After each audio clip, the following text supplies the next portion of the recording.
संघर्षमय जीवनातून घडलेले शैक्षणिक व सामाजिक क्षेत्रात उल्लेखनीय कामगिरी करणारे स्वर्गवासी गोविंदराव येसुजी सदगीर। जर एखाद्याच्या आयुष्यात अडचणी आणि समस्या असतील तर त्याचा अर्थ असा आहे की तो यशाकडे वाटचाल करत आहे। कारण जीवनात वारंवार पराभव झाल्यानंतरही धैर्य ठेवणे आणि अडचणी मागे सोडून आपल्या ध्येयाकडे वाटचाल करणे हा एक संघर्ष आहे। प्रत्येक व्यक्तीला जीवनात संघर्षाचा सामना करावा लागतो, कारण संघर्ष हेच जीवन आहे। ज्याला या जगात यश मिळाले आहे त्याला ते यश केवळ त्याच्या संघर्षामुळेच मिळाले आहे। जीवनात संघर्षाला पर्याय नाही। काही क्षेत्रे अशी असतात जिथे तुम्हाला थोडे कमी काम करावे लागते आणि काही क्षेत्रात जास्त काम करावे लागते। कोणत्याही क्षेत्रात यश मिळवणे हे एक कठीण काम असते, पण संघर्ष हे जीवन जगण्यासाठी सर्वात कठीण काम असते, कारण संघर्ष हाच आपल्या चारित्र्याला तुम्ही काय करू शकता हे बनवतो। अहिल्यानगर जिल्ह्यातील अकोले तालुक्यातील डोंगर माथ्यावर दुर्गम प्रदेशात असलेले कोंभाणे हे अति मागास असणारे एक खेडेगाव आहे। याच खेडेगावातून स्वर्गवासी गोविंदराव सदगीर यांचा 1 जून 1938 रोजी जन्म झाला। आई वडिलांचा पारंपरिक शेती हाच व्यवसाय होता। लहान असतानाच म्हणजे अवघे 2 वर्षाचे असताना गोविंदराव यांचे वडील येसुजी सदगीर यांचा देहांत झाला व या बालवयातच गोविंदराव पोरके झाले। वडिलांचे छत्र जरी हरपले असले तरी त्यांची आई ही मुलांचा सांभाळ करण्यासाठी भक्कम होती। प्रचंड हालाकीची परिस्थिती असताना देखील त्यांच्या आईने सर्व मुलांचा उच्च संस्काराने सांभाळ केला। गोविंदराव यांना लहानपणापासूनच शिक्षणाची प्रचंड आवड होती, परंतु वडिलांचे छत्र हरपल्यामुळे व घरच्या कमकुवत आर्थिक परिस्थितीमुळे गोविंदरावांना पुढील शिक्षण घेणे शक्य नव्हते आणि म्हणूनच त्यांचे शिक्षण थांबले गेले। गोविंदराव यांच्या घरची परिस्थिती अत्यंत हालाकीची असल्याने त्यांना शिक्षण घेणे शक्य नव्हते, परंतु त्यांना शिक्षणाची ओढ स्वस्थ बसू देत नव्हती आणि म्हणूनच त्यांनी पुढे शिक्षण घेण्याचा ठाम निर्णय घेतला।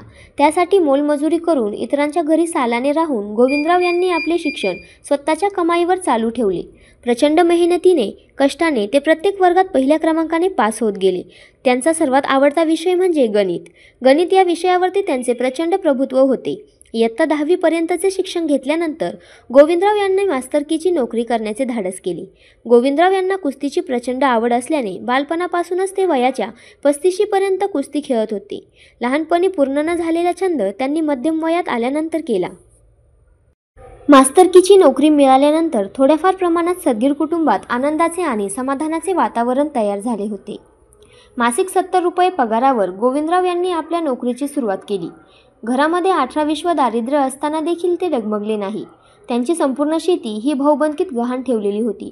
गोविंदराव यांचे कुटुंब खूप मोठे होते, त्यामध्ये 3 भाऊ व 1 बहीण असा सर्व प्रपंच हा गोविंदराव यांच्या नोकरीवर चालू असल्याने कुटुंबात काही गोष्टींची कमतरता भासत होती।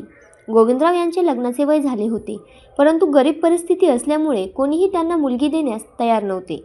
गोविंदराव हे प्रचंड मेहनती, हुशार, कर्तृत्ववान असल्याचे पाहून त्यावेळेसचे आदर्श शिक्षक सदानंद बिन्नर गुरुजी यांनी आपली बहीण जिजाबाई उर्फ यशोदा हिचे लग्न गोविंदराव यांच्यासोबत लावून दिले।